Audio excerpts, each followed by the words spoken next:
राम राम जी दोस्तों, मैं आपको एक सच्ची घटना पर आधारित एक ऐसी कथा बता रहा हूँ। आपको आपके रोंगटे खड़े हो जाएंगे इसे सुन के।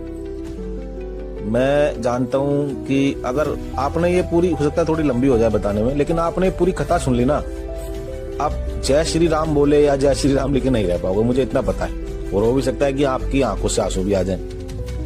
मैं बात कर रहा हूँ राजस्थान के नवलगढ़ जिले में झुंझुनू गांव की। वहां पर एक व्यक्ति थे जो श्री रामचंद्र जी के बहुत बड़े भक्त थे। हर चीज में राम का नाम लेते थे। बहुत ही सीधा उनका निर्मल स्वभाव था। वो इतना, मतलब उनके अंदर एक छल कपट बहुत कम था। सीधे साधे व्यक्ति थे। उनसे कुछ भी पूछा जाता था तो बस एक ही जवाब देते थे, मेरे रामचंद्र जी जाने। बच्चे बड़े हो गए उनके, तो उनकी जो बिटिया थी, उनकी शादी के लिए उन्हें एक सेठ से कर्ज लेना पड़ा। कर्ज लिया, शादी हो गई, शादी उन्होंने कर दी। कुछ दिनों बाद उन्होंने वो कर्ज भी चुका दिया। कर्ज चुकाने के बाद तो सेठ की नीयत जो थी वो गड़बड़ा गई। तो उन्होंने कुछ टाइम बाद कचहरी में केस कर दिया। और जब समन आया, जब जो चौथमल जिनका नाम था, जो भक्त थे, तो वो गए समन में। जब गए अदालत में तो उनका नाम बुला, तब उन्होंने पूछा, जज साहब ने पूछा, भाई तुमने इनका कर्जा क्यों नहीं दिया? जज साहब से उन्होंने बोला, जज साहब मैंने तो कर्जा दे दिया है। उन्होंने पर्ची भी दिखाई। उस पर्ची में, अनपढ़ आदमी थे वो, तो उस पर्ची में भी यही लिखा हुआ था कि अभी सारा कर्जा बाकी है। तो उन्होंने, मतलब सेठ ने हेरा फेरी कर ली थी। तो भैया अब उनसे ये पूछा गया, जज साहब को उन पे तरस आ गया उनकी मासूमियत देखकर। जज साहब ने उनसे ये पूछा, क्या तुम्हें वहां पर उस टाइम पर कोई था? तो उन्होंने कहा, जी रामचंद्र जी थे।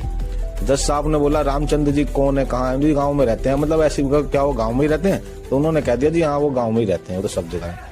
तो इस तरीके से जज वो तो चला गया, लेकिन जज साहब को ना उनके ऊपर तरस आ गया। तो उनका कोई वकील तो था नहीं। तो जज साहब ने क्या करा, अपने लेवल पे तरस खा के अपने लेवल पर रामचंद्र जी के नाम पर, उनके गांव नवलगढ़ के झुंझुनू के नाम पे उन्होंने एक समन भेज दिया। डाकिया समन लेकर गया, लेकिन वहां पर रामचंद्र नाम का ना कोई आदमी मिला नहीं। तो एक चौखट, मंदिर की चौखट पर खड़ा हुआ, तब उन्होंने बताया कि पंडित जी बैठे थे, भैया पूरे गांव में रामचंद्र नाम का कोई आदमी नहीं है।